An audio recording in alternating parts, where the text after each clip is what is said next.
This is Hidden Killers Week in Review. A look back at the most prolific stories of the week. This is the Hidden Killers podcast with Tony Brueski. Featuring retired FBI Special Agent Jennifer Coffindaffer. Brian Kohberger. We're looking at a trial date, maybe in March 2025. Maybe. That's a big maybe.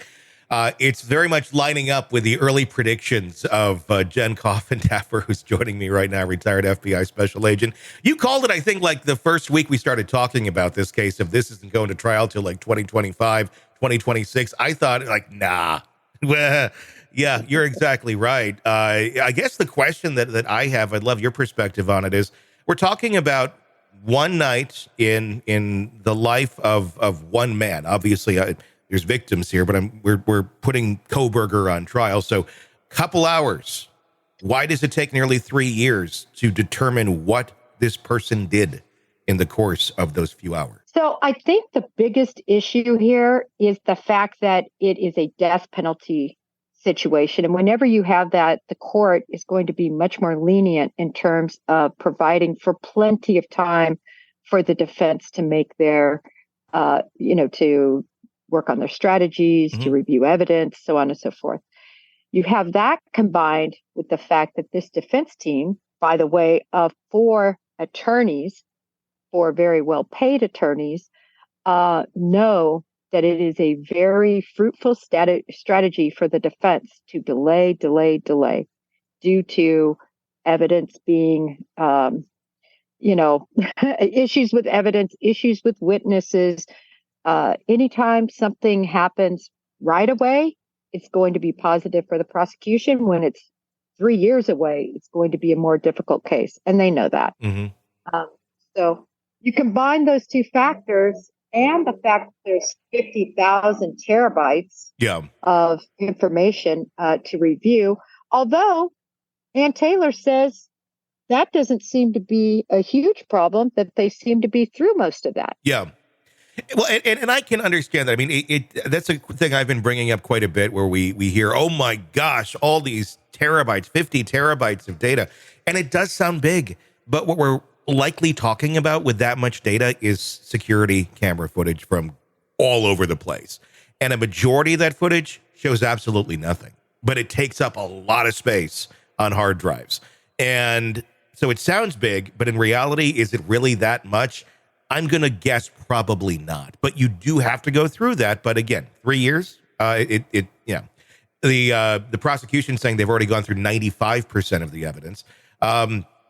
Is it a reasonable question to go, okay, Ann Taylor, you've been his attorney from the beginning. Why is it taking you so much longer to go through all of this?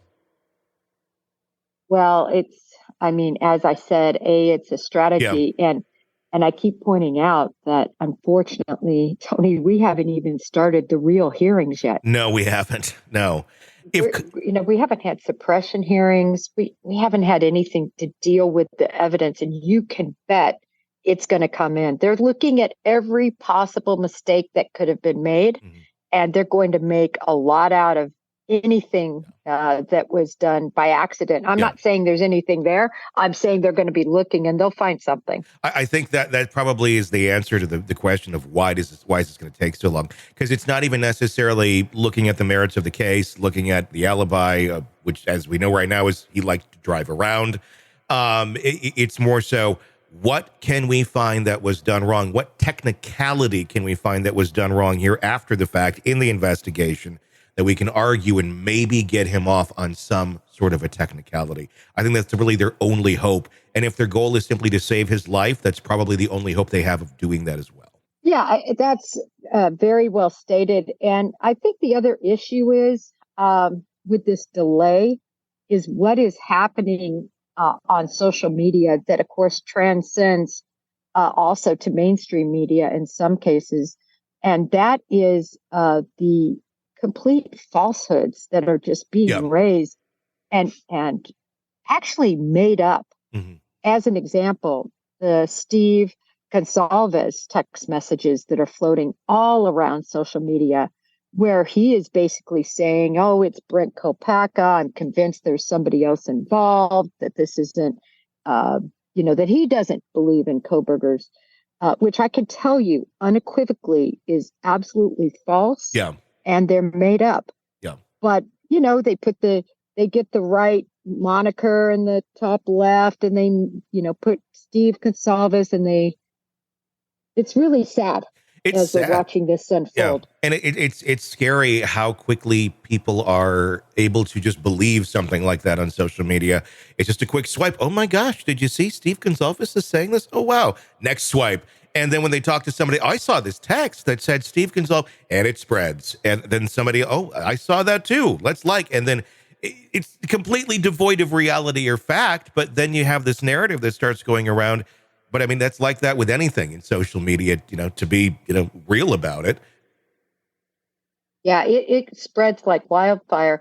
Also, another point, back to your delay situation, we cannot forget that this case right now is sitting before the Supreme Court of Idaho. Yes.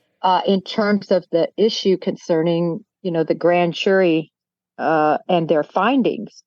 And so, they went against the judge, right? They asked the judge, can we do this? The judge said no. Of course, they're going to do it. They're going to send it uphill. And we don't know what the Supreme Court is going to say, if they're even going to look at it. Yeah. Right.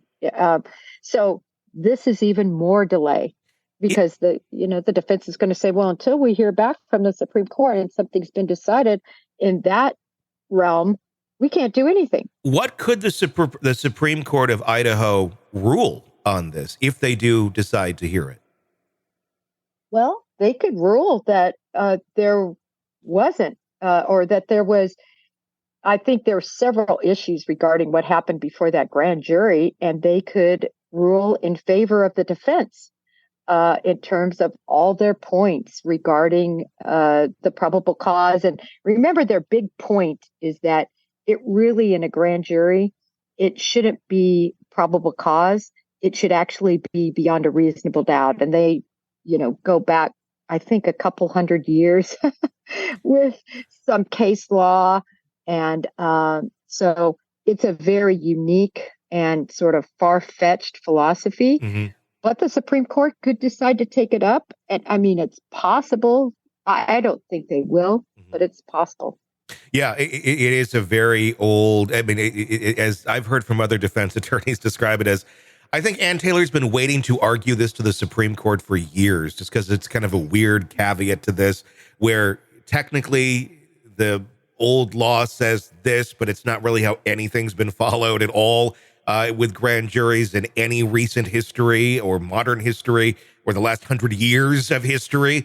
But yeah, if they do take it up, it'd be interesting to see exactly what they do rule on it. But I mean, at the end of the day, we're going to get Kohberger in court and see where that goes. If he does have an alibi witness, as he has claimed, where are they? And why, after all these months later, has that person not materialized? I mean, if you have an alibi witness, I would think they'd be very strong, and you want to get it out there as quickly as possible, not necessarily wait for court to sure yourself up and show, hey, look, I was not there. This person can prove it or something, unless this alibi witness is really not that strong of an alibi witness. Yeah, they've painted themselves in a corner with this. And I'm very curious to see what they have up their sleeve. But I don't know. It seems like the rabbit in the hat trick. I'm not trusting that there is anybody that's going to provide an alibi, because based on all the evidence I've seen, he was at 1122 King Road. Yeah. Want to listen ad-free? Want advanced access to all of our interviews before anyone else? Become a True Crime Today Premium Plus subscriber on Apple Podcasts. You get every episode commercial-free, so you can binge on true crime until you can binge no more. Search True Crime Today Premium Plus on Apple Podcasts now, or go to our podcast page and sign up now. More of the Hidden Killers podcast next.